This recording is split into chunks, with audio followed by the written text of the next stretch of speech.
If we had kept together after the last war, if we had taken common measures for our safety, this renewal of the curse need never have fallen upon us. It seems to me that if the Senate and the House of Representatives had done nothing more than pass this Social Security Act, the session would be regarded as historic for all time. We are fighting for peace and for the welfare of mankind.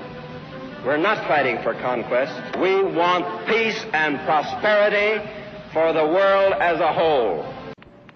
And so, my fellow Americans, ask not what your country can do for you, ask what you can do for your country.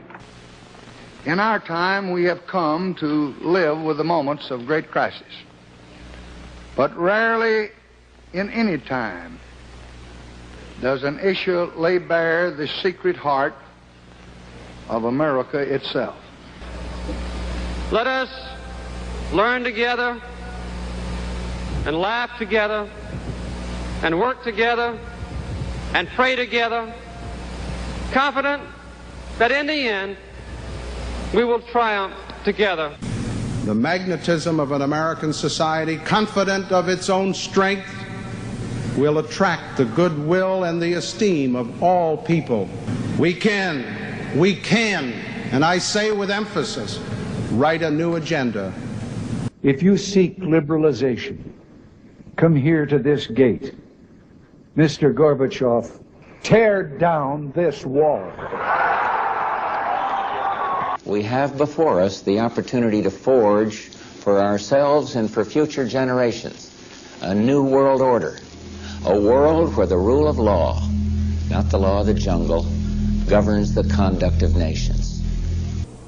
Today we celebrate the mystery of American renewal, a spring reborn in the world's oldest democracy that brings forth the vision and courage to reinvent America.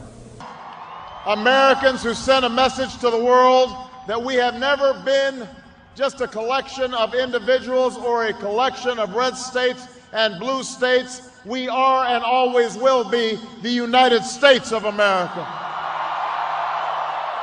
The way to continue our fight now is to take our energy, our passion, our strength, and do all we can to help elect Barack Obama the next President of the United States.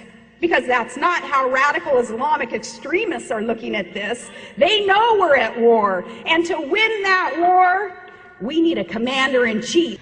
Now, whether you are here to learn new ways to develop code, improve your selling capabilities, or just to network, we hope you will get a lot out of the next few days. As you probably saw today, there are some truly remarkable people here with a lot of knowledge and many, many insights to share. Mr. Chairman, this government is pursuing the only policy which gives any hope of bringing our people back to real and lasting employment. And this is how those small things become big things. When an audacious belief is given life in a first small step that invites the world to step in and get involved. You might say we're seeing a rising tide of blue ocean thinking in development, as companies find exciting new ways to serve consumers at the bottom of the economic pyramid, and to offer them choice and value and services that help them lift their lives. Our judges, whether they're state or federal, have an obligation to make decisions based not on what's powerful or popular, but based on the Constitution and the laws of the United States or of the state in which the judge serves. I call myself the Chief Experience Officer. I don't know if you heard that. And it's not just because Red Balloon sells experiences. It's because I'm accountable for how people experience my business. And so if there's one thing that I just couldn't have done this without the absolutely fabulous, fabulous people who work with me. Women in Technology is all about partnership and adaptability. The program's flexibility allows local partners and their priorities to drive this direction. Machiavelli said there is nothing so difficult or so dangerous as to undertake to change the order of things. And that is true. It is difficult and it is sometimes dangerous because people resist and people are afraid. And that is why only leaders can drive change. But very frankly, I'm inspired as well, and I'm inspired by this family. I believe what Martin Luther King said is so true, that we are all caught in an inescapable network of mutuality, tied in a common garment of destiny. We have great partners building neat new form factor PCs using the unique capabilities. A lot of these are portable devices. A lot of them are far more stylish than anything you've seen before, smaller, fitting into new ways that people use personal computers. We started this all with 1,000 songs in your pocket, right? We started it with the original iPod. And then we carried 1,000 songs in your pocket over to the iPod Mini. Well, now we're going to replace the iPod Mini with a new player, an entirely new ground-up design that also has 1,000 songs in your pocket. No matter where we are in our business careers, whether we are males or females, there are certain things that matter. The importance of relationships. Ours with you, yours with us, and yours in your own worlds that you live in. It's time for us all to get our houses in order, because the sun is rising on our borrowing bacchanalia, and pretending otherwise will only make the recovery slower and more painful.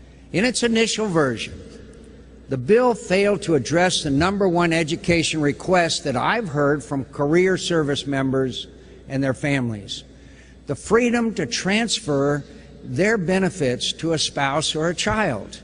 And so, in my State of the Union, or my speech to the nation, whatever you want to call it, speech to the nation, I know the human being and fish can coexist peacefully. And America needs a military where our best and brightest are proud to serve and proud to stay. If you're a single mother with 2 children, which is the toughest job in America as far as I'm concerned, and you're working hard to put food on your family, rarely is the question asked, is our children learning? Too many good docs are getting out of business. Too many OBGYNs aren't able to practice their love with women all across this country. See, I don't think you can be. There's an old saying in Tennessee, I know it's in Texas, probably in Tennessee, that says, fool me once, shame on you. If fool me, we can't get fooled again. Tribal sovereignty means that. It's sovereign. You've been given sovereignty, and you're viewed as a sovereign entity. Okay. And therefore, the relationship between the federal government and tribes is one between sovereign entities.